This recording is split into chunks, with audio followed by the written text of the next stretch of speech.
Hey everyone, and welcome. Today, we are going to unpack a really provocative idea, one that challenges something we pretty much take for granted, the idea that economic growth is always a good thing. We're talking about a concept called degrowth. Sounds a little scary, right? Well, let's dive in and see what it's all about. The author Ursula Le Guin gave us what might be the perfect metaphor for this whole idea. She said, I am not proposing a return to the Stone Age. All I'm trying to do is figure out how to put a pig on the tracks. I mean, what a great image.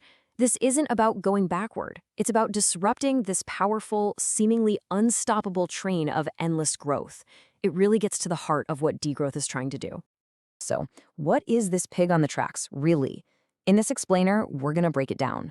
First, we'll look at what degrowth actually is, then we'll explore why its advocates think it's so incredibly necessary, and finally, we'll try to imagine what a society built on these ideas might actually look like.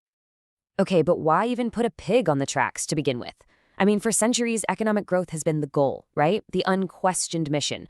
So to really get degrowth, we first have to understand the main arguments against our growth-obsessed world.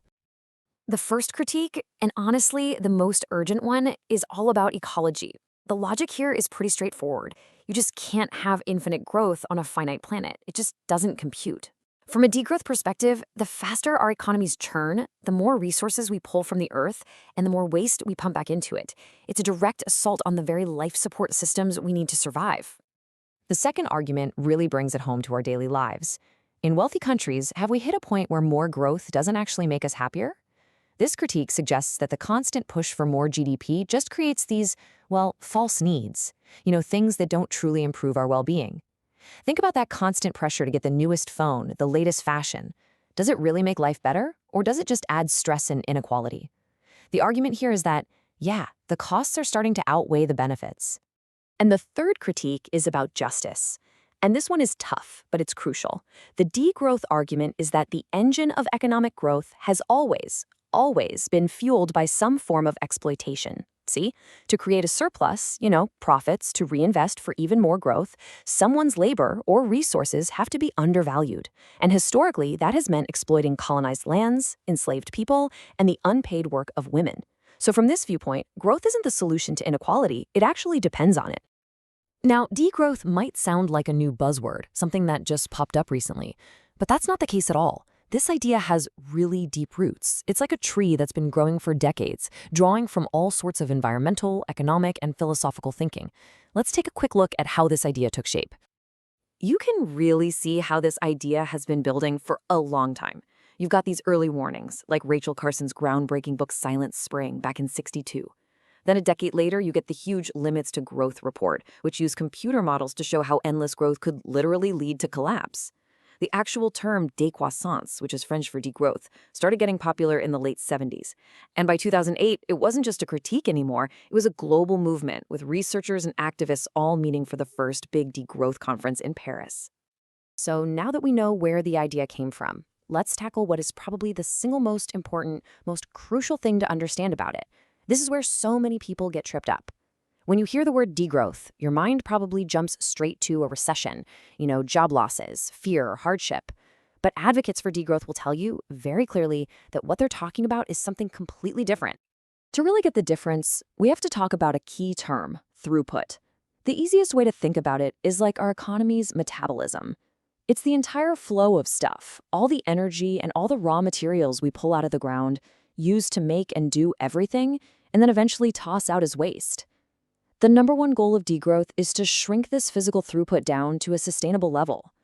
And this slide just lays out the difference so clearly. A recession is an accident. It's what happens when an economy that needs to grow fails. It's unplanned, it's chaotic, and people get hurt. It's like tripping and tumbling down a flight of stairs. Degrowth, on the other hand, is meant to be a planned, organized, and fair transition away from that need to grow. The whole point is to actually improve our well-being. It's like choosing to walk down the stairs, carefully, safely, and on your own terms. And that brings us to the core degrowth hypothesis. It goes like this. If we actually succeed in reducing our economy's material throughput, using less stuff, then it's almost a guarantee that GDP will also go down. But, and this is the absolute key, a shrinking GDP is just a side effect. It is not the goal. The real goals are a healthy planet and thriving people. Okay, so we've dug into the critiques and the theory, but what would a degrowth society actually look like? I mean, what would it feel like to live in a world that wasn't totally obsessed with getting bigger and bigger, faster and faster? Well, the French economist Serge Latouche gives us a pretty handy framework with his 8 Rs. And this goes way, way beyond just recycling. It's about a complete shift. It's about reusing and repairing things. Think about the right to repair movement that's gaining steam. It's about relocalizing our economies, with things like farmers markets and community gardens.